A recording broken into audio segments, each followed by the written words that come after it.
J.A. Gamache, building wings to fly. Building wings to fly, J.A. Gamache.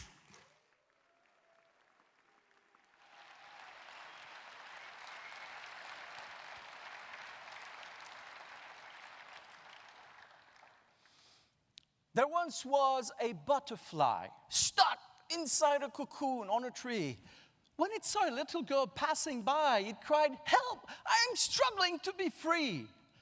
The little girl carefully opened the cocoon. The butterfly cheered, "Let's fly!" but fell down to the ground. Why? The butterfly needs to struggle inside the cocoon to build its wings. Take away that struggle, and it's too weak to fly. I believe we are like butterflies. When I think of us struggling inside our own cocoons, I think of philosopher Friedrich Nietzsche, who once said, "That which does not kill us makes us."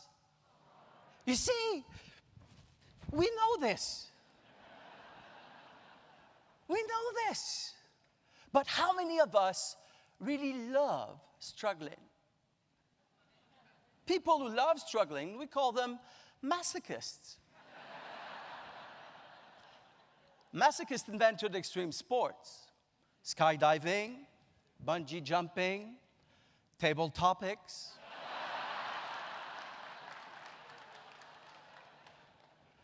Contest chair, ladies and gentlemen, struggling makes us stronger. To understand this principle took this masochist 3 cocoons. The first cocoon takes place at a friend's wedding. On the spur of the moment, I propose a toast to the bride. Ding, ding, ding, ding. Nervous, I start shaking. The cold champagne runs down my arm. Distracted, I call the bride by the wrong name. The name of the groom's ex-girlfriend.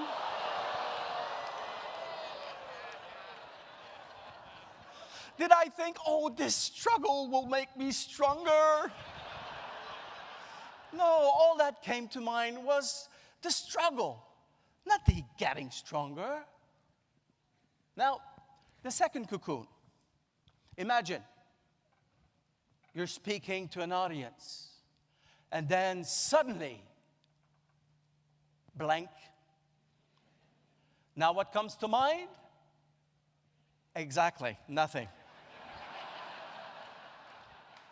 And again, all I see is the struggle.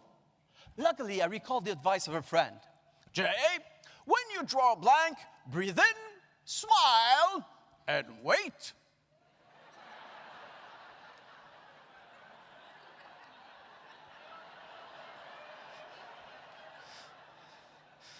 Nothing happened. I walked a few paces, pretending it was a pregnant pause. Still nothing. So I went on, and I improvised. And it all comes back to me after I sit back in my chair.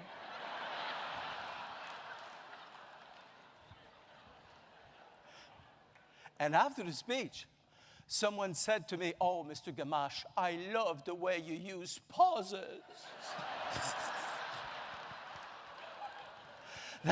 That was a funny moment, but it was not a funny speech. My speech was about my third cocoon, a dark cocoon, stuck inside a confining struggle that went on and on over a year until I lost my job, I lost my girlfriend, and I faced bankruptcy all in the same week. All I could see was the struggle. So much so that I contemplated ending my life. Hey, I was lucky. Because inside me, there was the words of a philosopher that kept echoing. For you, those words might be a cliche, but for me, those words gave my struggle a purpose. Nietzsche was right. That which does not kill us makes us. And that was the topic of the speech I gave when I drew a blank and I had to improvise. And after that speech, a big man, muscular George, congratulates me and says, I really needed to hear this, and briskly walks away. I have no idea what George needed to hear until we met again a few weeks later. Oh, George, how are you? Better now. What do you mean, better now? Forget it. Oh, please, tell me. Then George confides in me. I listen. I was also contemplating suicide. Thank you.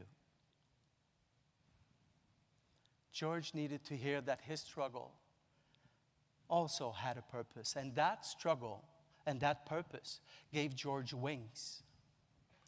What about you, ladies and gentlemen? Right now, do you feel stuck inside a dark cocoon? If not, don't worry. It'll happen. That's life, isn't it true? Every now and then, we all face challenges. Challenges so great that all we see is the struggle.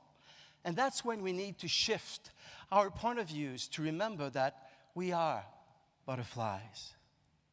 It's the fight inside the cocoon that makes us. Struggling is how we grow. It's how we break free. It's how we build wings and fly. Contest chair.